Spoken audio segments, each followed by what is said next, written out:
So up next is John Scheich with a paper on engagement in the next gen, SMPTE's role in K-12 higher education and other institutions. John is a key account manager at Advanced Systems Group, LLC, a leading provider of production and post-production systems, and is director of educators and educational institutions for SMPTE's membership committee. John has been involved with SMPTE as a member, sponsor, presenter, and exhibitor for more than 30 years in his roles of sales, marketing, product management, and teaching professional media technology. In addition to SMPTE, John has been involved with AMWA, VSF, SBE, and other organizations that have been essential to the development of new media technologies. So please welcome John.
I guess I should just mention that I'd like to thank Advanced Systems Group, my company, for giving me the time to be involved in some of these programs, and certainly the San Francisco section, where we've been working hard to get student chapters started.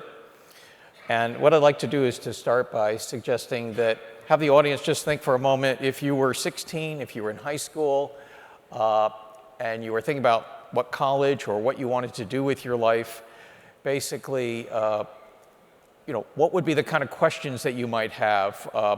What would your job be? What would your major be? What would you have as really strong interests? I know that when I was in just starting into college, really, I was really into film, but I wasn't quite sure what job I would actually have.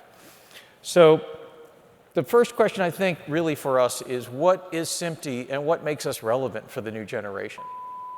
I just want to point out, this was a little shot that was done for the Brazilian television channel.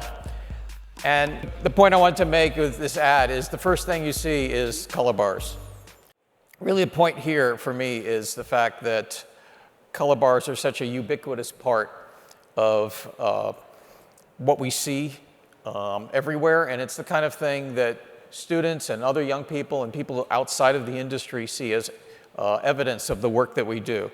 Another example would be SMPTE timecode, and there, again, any students working with nonlinear editing systems, with Adobe Premiere, with Final Cut, with Resolve, and so on, will be familiar and have seen SMPTE timecode.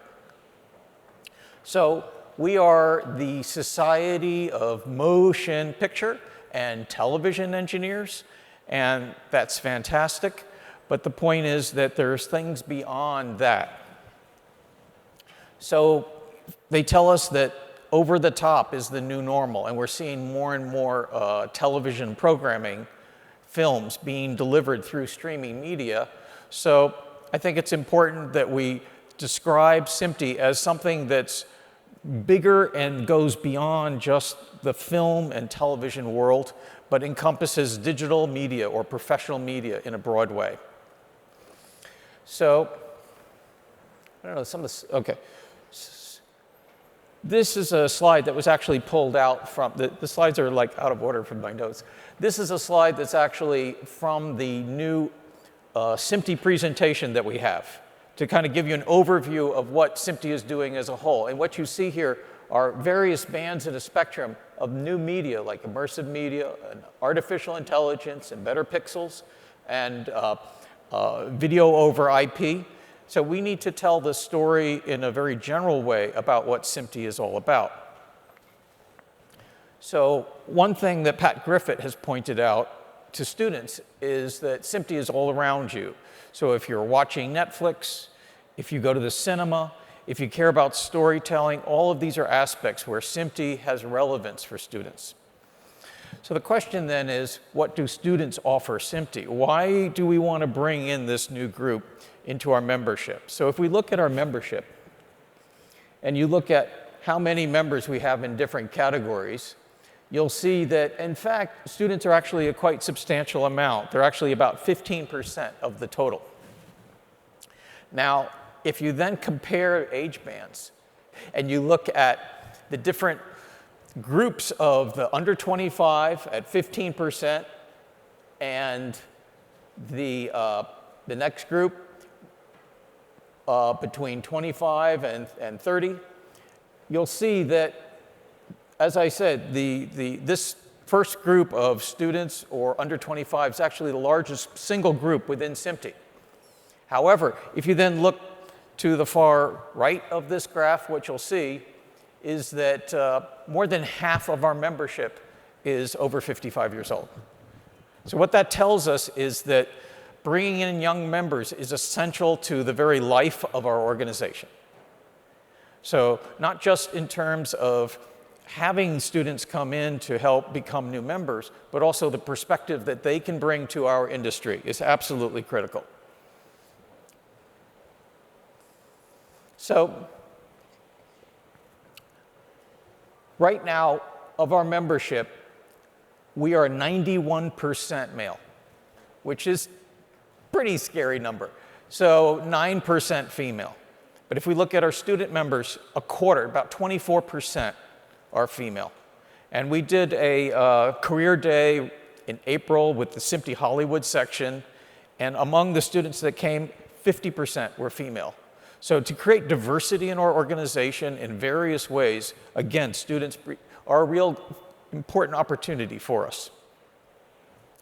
So what then does SMPTE offer to the students? Well, students in all kinds of different areas, including media studies, communications, film, television, visual effects, animation, digital media, esports, engineering students, certainly in imaging technology, in electrical engineering, in IT, in computer science and software design, in coding in general, or in artificial intelligence. In all of these areas, SMPTE has a relevance. And very specifically, school provides many of the basics, but SMPTE is a very important complement, teaching the state of the art, connecting students to a global community of people in the industry, and also to help educate and increase the knowledge. So one key thing about SMPTE is the membership. So among our three pillars, the community is one of the central. So in terms of community, this is an example at De Anza College in Cupertino, California, and it was an opportunity for about 50 professionals and even more students to get together and to talk. And one of the exciting things was to find that among the professionals, some of them actually went to De Anza College. So this kind of intercommunication was quite essential. As a community, we can help provide career guidance. We can provide just a new perspective. We can help give an idea of the kinds of different roles that exist within our organization, and to help explain the importance of technology to the storytelling process. And then in terms of education, this is an example where we took the De Anza students on a field trip to Dolby's laboratories in Sunnyvale, and they got to see what grading of a Hollywood film really looks like. And here, one of the things that a student said that kind of surprised me is he said, this is the first time he realized, looking closely, and this was a Pulsar Dolby, which 4,000 nit TV, that there was an experience beyond staring at a smartphone for watching a movie. And and I kind of was a little bit surprised to hear that, but I think it's really key. And then recognition. So Catherine Menninger, who's shown here, is actually doing a presentation in the very next room on color and its importance, and it's as part of imaging technology. And she had won the award for student paper. And again, the student papers are just another way that we can recognize the efforts of young people. Another example was, I pulled this from LinkedIn. This is an actual advertisement for a job at Netflix, where among all the requirements, ways to get extra credit or to be noticed in the job field is to be involved in a group like SMPTE as an industry organization. So the thing is, if you go to our website, SMPTE.org, you'll see that there's a variety of different opportunities, different things that we can offer to students. I will admit that the website is a little bit old-fashioned looking, and in fact, the information for students is a little bit hard to find or to navigate, so that's one of the things that we are addressing. But if you look into the website, there are a number of resources there. There are events that are open and available and of value to students. There's our Student Paper Award, which provides a real opportunity for students to get involved in terms of the technology and standards that we work in. There's the Lewis Wolf Memorial Scholarship, which we offer every year. And I was just talking to a student from Pasadena Community College, Jake, who won the award the other year. And I think that kind of involvement is very important. There's free membership for the first year of accredited students, and it's only $15 a year for subsequent years. So it's one of the ways that we've been able to bring in students. As soon as we get their interest, the cost is not a barrier. And then, of course, we have our student chapters.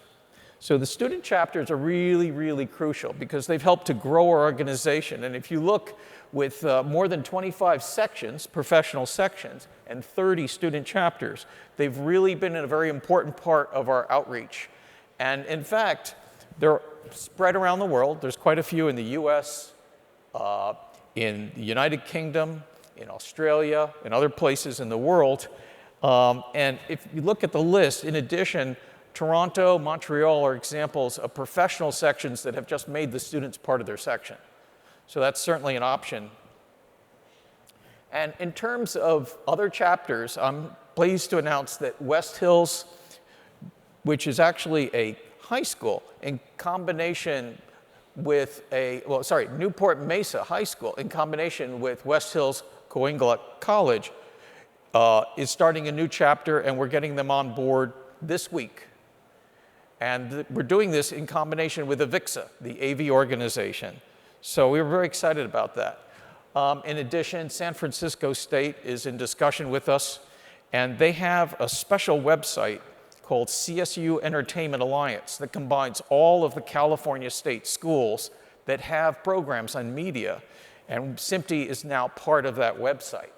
Cogswell College created the video that you saw earlier, so their students were involved already in that. Pasadena Community College, by the way, are volunteers here at this organization, at this particular conference. University in Las Vegas, UNLV, it'd be good to have them on board because that's where NAB is. So it'd be a great place to bring those students to. Dixie State in Utah, in Australia, Film and Television Radio School, and there are others that, in fact, Jim Scupian's working on a couple in Chicago right now. So starting a chapter is really about finding a school, a college that has the interest, that has the right field of study, and then finding the members to go and be proactive, working with the educators there, finding teachers that can help bring and be willing to get involved in the work that's there. And you need not just a teacher, but really you need the chair, the head of that faculty, the dean, because it's not just a matter of convincing them, it's also a matter of the internal politics of a school. So I found that it can take some months sometimes to just get through that process. And then finally, it is really up to the students. So, we started a chapter at De Anza College earlier this year in February. we had our first inaugural meeting, and we had some of our good professional people from the section come in, along with the students. The president, Pat Griffith, was involved. So this was a really good way to get everything rolling. And what we found then is it's important to have the right kind of content, to have the local section involved, and to really have an engaged faculty and student president. So basically what we had done already is this De Anza chapter has had that inaugural meeting. We did a field trip to Dalby. We've been having monthly meetings through the spring term, and our next meeting will be in November, and we're going to have a topic which was put together by the students themselves. They wanted to see young people in their careers, in their 20s and 30s, talk about how they more recently got into our industry, and this is going to be a joint meeting with the professional section as well. So the problem is that chapters fall apart, and San Francisco was without a chapter for 10 years because they had a great program at Napa Community College for broadcast engineering. That course was ended, and suddenly there was no more chapter. So in order to keep these chapters alive, we have to make sure there's content and topics and stories for them. We have to kind of prompt them to make sure that they're doing okay. But there are also some other logistics, and we realized that one problem is the student president graduates, and there's no one to manage. So one thing we're doing now is we're asking that the chapters have a vice president, so there's someone to pick up the mantle when the president graduates. And we have to keep the educators involved too. So the educators are really crucial here to help to put the energy to start and help manage the club or the chapter. But there's another thing we can do. So if a school's not ready for a chapter, it is possible to go in and do a presentation and talk to a particular class, like a video editing class, about what is SMPTE, and then get them interested. So this is something I did at San Francisco State.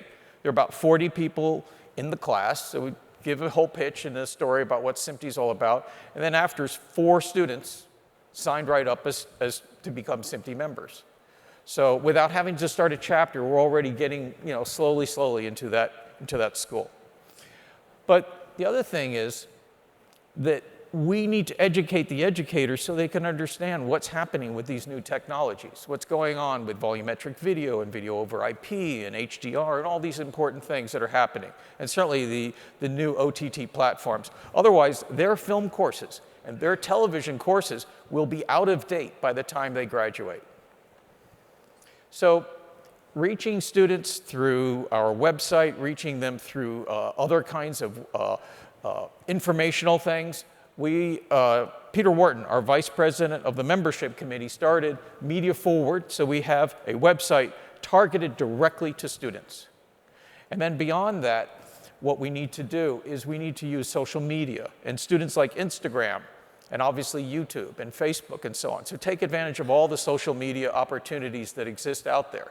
Bring students into the professional section meetings, and things like career days or special events or even these SMPTE boot camps are absolutely perfect for students. We really ought to have more students here at this conference, and we should be thinking about that for future SMPTE events. And this is just an example of what Hollywood did earlier this year. I think this was in April. And again, I've talked to students that were actually at this event, and they said one thing they learned is that they need to be flexible and they need to think beyond what they were thinking when they got into film school. And they have to realize that to really do what they want to do, they have a lot of other networking and learning things to accomplish. So one thing I want to point out is that in getting to a career, there's a timeline and a process that may be college, which is the area that we're focused on, and not everybody goes to college. So for some, it's a vocational, there's perhaps in the armed forces, or even it's self-taught. But at some point, there is an involvement here. And where we fit in is we have the student chapters that are focused to the college. But there's all those other steps that we're not really interfaced on. So there are these other organizations out there. There's Besides us, there's Audio Engineering Society, there's the National Academy of Television Arts and Sciences, there's the Society of Broadcast Engineers, there's the Broadcast Educational Association, there's IEEE BTS, et cetera, et cetera. They are interfacing with students as well. And they have other touch points on this timeline where the Emmy group has awards for high school students. And AES has student chapters also in college. And the HPA, which is our sister organization, has a group specific for young entertainment professionals. So taking advantage of these other organizations is a real opportunity for us. And one example is that from the San Francisco section, we just did a joint webinar with the Emmy people to just kind of reach out to students and both tell our stories. And there's quite a number of other examples of ways that we can work with these different organizations. With the AVIXA, the AV organization, setting up a joint chapter at West Hills, with Audio Engineering Society, setting up a chapter at Cogswell College, with BEA, the Broadcast Education Authority. For the first year, SMPTE had a booth at their career day at NAB. And then the Visual Effects Society in the Bay Area has an incredible volunteer from students, and they have fantastic programs for students. So I think, again, that's the kind of a thing that we can leverage. And then certainly HPA has a program specifically designed for 21 and up in our business. So the problem we face is that there are a lot of students, and we get about 300 a year, but from that funnel, we end up with about 10% of them becoming professional members. So we need to do a much better job of reaching out and keeping them as professional members as they graduate from school. So the the education committee actually made a point of looking at this problem and saying we need to come up with a specific solution to think about those gap years when, first of all, the students graduate. Second of all, the dues goes from $15 a year to $165 a year. And you were talking about people maybe just getting their first job or looking for their first job. And also, a lot of schools give students their own email. And they graduate and they lose that email. So everybody loses communication. So that communication process to sort of stay to keep the student informed of what the value of SMPTE is as they graduate is very important. And the membership committee has come up with some ideas of creating SMPTE email for students, and also for coming up with a better program where we tier the dues so it's not so expensive when they first graduate, to keep them involved. Now, funding, and we really need to appreciate the Bill and Ellen Miller contribution that was made that really helped the whole ability to sponsor students for free membership and for low-cost membership from the beginning, as well as other donors. But over the 10 years or something, we've actually pretty much run out of money here. So this is something we want to make sure that we prioritize. You know, one thing you can do is when you do your annual dues, there's an opportunity to sponsor a student right at that time. Another thing that you can do is you can contribute time. So you can help start a local chapter or help the program for a chapter if one already exists. We're looking to have someone in each section to be a student chapter manager for that section. So I think having someone kind of watching that and feeding back to the professional section is really important. I think field trips are really great. So a field trip to a TV studio, like what we did to Dolby, go to visit Netflix, any of those kind of things that might be to keep the students excited and to give them a sense of what the real world of our industry is about is very valuable. Create a local career event and to help sponsor one, or just provide career guidance for a student. And it doesn't need to be some sort of ongoing, lengthy mentorship. A student can learn a lot in 5 minutes. So one of the students I work with told me that he went to the career day in Hollywood, and he met, I think his name is Christopher Alvarez, and he's one of our SMPTE members. And he became convinced that I need to be flexible. That's something that Chris taught him. He said, you have to think beyond just like what you think you're doing now, and you have to keep learning. You have to be flexible about your job approach. You have to keep learning and talking to new people. And that doesn't mean that we shouldn't be learning from those students ourselves as well. So to kind of summarize, students and young members are crucial to the survival of our organization. And we need to improve and expand on the initiatives that we already have for student outreach. And student chapters are very effective as part of this process. We need to build and improve our web presence and certainly our social media presence. We need to develop programs that help involve teachers, and we have to think about the curricula that they should have. And then partnering can help leverage our efforts, and that means by partnering with other industry organizations. And then the big threat is that the students will graduate and the program will fall apart. So we have to make sure that we're watching that part of the process. And then we need to continue to invest in our young talent. So thing is telling me my 25 minutes are up. So that's it. Awesome. Thank you, John. That's really important. All of our members are so important, but having a membership where it's 55 and over 50%, not a great way to go into the future. Does anyone have any questions?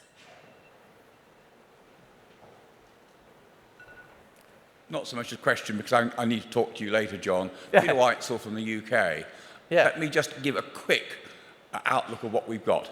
Student chapters in the UK are only at places where we want them to be, which is contrary to the OMs. They are where the engineering degree is accredited by the Institution of Engineering and Technology, the UK version of IET, so they can all become professional engineers. So we've got 5 of them. Some of the colleges also have production courses, cameraman, lighting, etc. as well. For the one that does most of that, I accredited every course from film production through to the most technical side of things, and I actually validated the whole course, because that's the integration we've got. At the high end, we have Surrey University have a video Tonmeister course, which is basically, imagine you've got A-levels and you want to become the world's best cinematographer, and it serves that. So A-levels, I mean, physics, maths, not anything that appears to be creative, but you want to be creative, we do that. And that actually is linked, A, we have SMPTE members teaching on that course, and B, they're linked to the student television community in the UK, where you've got hobby television out there, where you have got people in 40-plus universities who are studying, well, if you want to be technical, computer science, math, physics, engineering, but also all the program makers. And every year, and the stuff is on the website, I do lectures to them for the technical people and the technology for the non-technical, which is, I think, more important than anything else. And just a hint here, it's dead easy to sort out the fact that the student members change their email address. The section ensures that you nag them to change their email address to Gmail or whatever, not the university, and encourages them to be on LinkedIn, and then you can find them when they've graduated. And in the UK, we have actually been running a graduated escalator scheme as proposed, and that does seem to work quite well, but it does require a lot of work to maintain people after they've graduated, because they've got an awful lot on, and they're on their own, and they need us, the members, more than they do in college, where they've got their fellow students and the faculty to help tell them about this marvellous industry. I'm a bit biased. I decided at the age of 7 I wanted to do the job that I have done for 40-something odd years. We also support the IET trying to get people into engineering. And yes, my sister has just retired as being a teacher. She's of math, her school, mixed school. 80% of the people are doing the qualifications for university in math, and they're girls. So we are working well on this, but it does need effort. It needs everybody to help. And that is what is so important. And we need the bright ideas, because some of us are a bit stuck in our ways, aren't we? Thank you all very much, and thanks, John, for all the work that he's been doing over here on the West Coast. Okay. It's absolutely marvellous. But I'll see you tomorrow. Sure, thanks. Yeah, I'd like to put two comments out there. It sort Okay. of back up something that you say. I am also a member of VES. So I mentor a lot of students, and one very good success is I got this girl to watch a VES interview, which she could participate in. And it's pretty much defined her career because she now is doing the scenery for animation films, not the characters. And that's what she decides her career is going to be. Another person I pushed on for many years during high school got his degree in mechanical engineering. He now has like 55 entries on whatever the movie database is, IMDb, for doing robotic work on movies. Now, it's not the little thing that runs around like R2-D2, but it's moving the camera, moving the scenery, moving the actor by computer control. And right now, I think he's working on Wonder Woman 2. So you have to stretch out. This case is approaching mechanical engineers and say there's a job for you too. And by the way, that one guy is a member of SMPTE, even though he's a mechanical engineer. So just as an observation, the fact I'm getting comments instead of questions is part of the fact that I've noticed that the membership, the professional membership, is really passionate about helping students, and I think that's just a great thing. So it's more about ideas of collecting ideas. There's more than one approach, but I'm really pleased to see that excitement. And I've found that in the inaugural meeting we had with the Dianza group, all of these professional people wanted to come in and just to share their ideas. It was fantastic. Hi, Dr. Ann Brooker-Grogan. My doctorate is in educational technology. Yeah. And one of the things that I see, I am also a SMPTE member. A couple of years ago, we went to a STEM fair, and a 6-year-old offered to show me the movie that she had made, doing stop motion animation and using her Barbie dolls. And then she did a voiceover track with the dialogue, and then her father helped her do a music soundtrack as well, and credits and titles. This was 6 years old. Without embarrassing anybody, think, those of you in the room, when did you decide you wanted to go into something technology? It was probably before you hit high school in many cases. And what we need to do is reach beyond the high school down to the elementary level, because kids have the tools now. I mean, she used free editing apps on her mom's iPhone. So we need to be able to reach out. And there's a lot of opportunities, a lot of technical organizations on the education world side that would be overjoyed to have collaboration with the engineering and production technology groups that are out here. And are we making any plans or have any consideration of doing something like that in the foreseeable future? Because that's our future out there. The answer is that because we're a nonprofit, volunteer-driven organization, if you want to do it, you can do it. Okay, but that's the problem. You have to do it. So we don't have any staff to go out and do that magically. But I think, honestly, there's no reason we couldn't start thinking about taking the college chapters and start thinking about high school chapters as well, because some of the high schools have amazing media programs. So next question. Last question. Last question. Hi, I'm Mercedes. I'm actually worked on the trailer that you showed earlier. For Oh, Coxwell College. fantastic. Yeah, so my question, thank you. Yeah. Applause. So my question for you is, social media is such a big buzzword when we hear companies talking about how to reach younger people, but I've realized being a millennial, using social media, a lot of people don't do it effectively, and there's so much content that we absorb every day of every hour. Just, I'm sure within the 30 minutes that you were talking, I have about 80 notifications of content of people sending me back and forth. So how do you guys plan on using social media to engage a younger audience and bring people in?